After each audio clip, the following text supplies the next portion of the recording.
akamwambia akae tu na astarehe. Alimuumba na akampa kazi. Unajua kazi ambayo Adamu na Hawa walipewa Eden ni kazi gani? Kuilima na kuitunza. Kulima si ni kazi? Kutunza ni kazi. Kwa hivyo Mungu hakuumba watu ili wakae tu. Mungu aliumba watu wafanye kazi. Kufanya kazi ni kiroho. Kufanya kazi ni sifa ya Mungu. Bwana asifiwe sana. Anaitwa Mungu kwa sababu alifanya kazi. Leo tunasema Yesu ni Bwana wa mabwana. Hicho cheo cha Bwana wa mabwana alikipata bure? Na wauliza Wakristo, hicho cheo cha kuitwa Bwana wa mabwana alipata bure? Kwa sababu kuna mabwana wengi, lakini yeye anaitwa Bwana wa mabwana kwa sababu alifanya kazi iliyozidi mabwana wote unaowajua. Bwana asifiwe sana. Jamani, kazi ni kitu muhimu sana.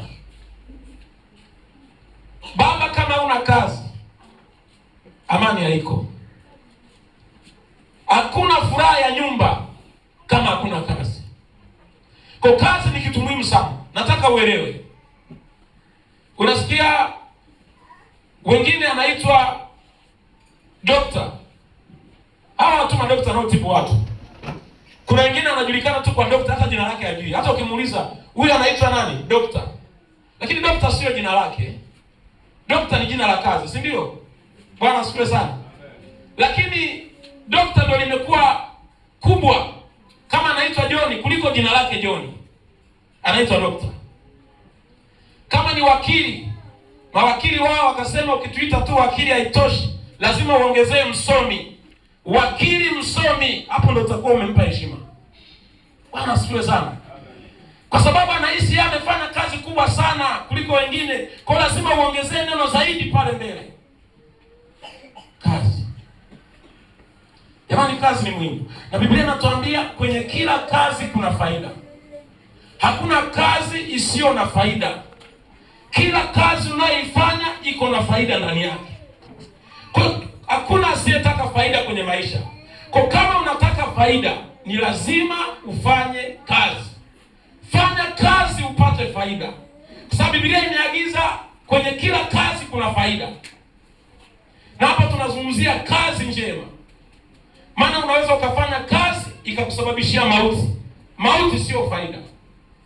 Na shetani anajua. Shetani alijua Adamu na Hawa wakikaa Eden, wakalima Eden na wakatunza Eden, watapata faida kubwa. Na ndicho walichokifanya shetani, ni kwenda kuharibia mpango wa Mungu, kwamba wasilime na kuitunza Eden. Badala yake shetani akaenda akapandikiza vitu vingine, hatimaye hawakupata faida. Bwana asifiwe. Jamani, una furaha kwa sababu wewe ni mwalimu. Fukuzwa kazi, tuone kama furaha itakuwepo. Uko unatamba barabarani kwa sababu una kazi. Itokee kazi imeota mbawa, tutaona. Tutakuona kwenye maombi yote ya saa 2 hapa. Tutakuona. Tutakuona kwenye ibada zote hapa. Hatukuwahi kuona ukilia wewe wakati wa kuomba. Ukiachishwa kazi utalia, tukiona kwa macho yetu unatoa machozi. Unasema mtumishi, nguvu ya Mungu imemtembelea leo, ameachishwa kazi. Anaona ugumu wa kazi, kukaa bila kazi. Sasa yuko hivyo, uone muhimu wa ibada, uone kwa sababu una kazi. Unaishi kazi ndio kila kitu.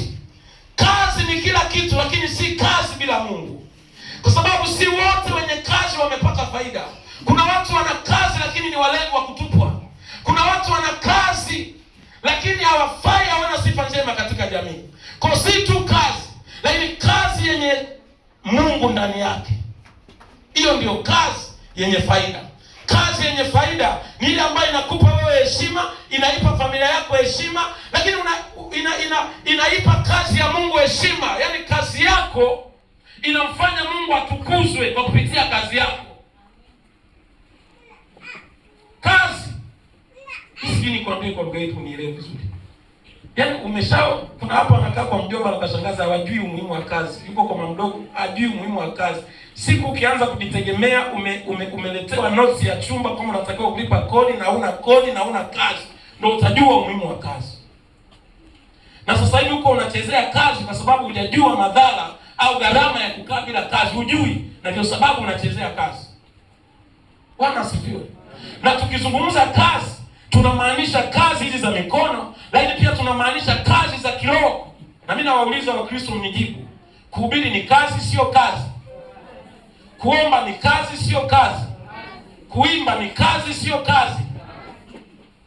Hizo nazo ni kazi. Na mtu yoyote ambaye atahubiri injili atapata faida. Mtu yoyote ambaye ataimba kwa Bwana atapata faida. Mtu yoyote ambaye atakaa kwenye kuomba, kwa sababu kuomba ni kazi, na kwa sababu kwenye kila kazi kuna faida. Waombaji watapata faida, waimbaji watapata faida, wahubiri watapata faida. Kwa kuna faida ya kuhubiri, kuna faida ya kuomba, kuna faida ya kuimba, kuna faida ya kila kitu unachofanya. Kufagia hapa ni kazi, sio kazi? Kupanga viti ni kazi, sio kazi? Jamani, hizi zote ni kazi na zina faida. Leo tuna Wakristo wamekaa hana kazi.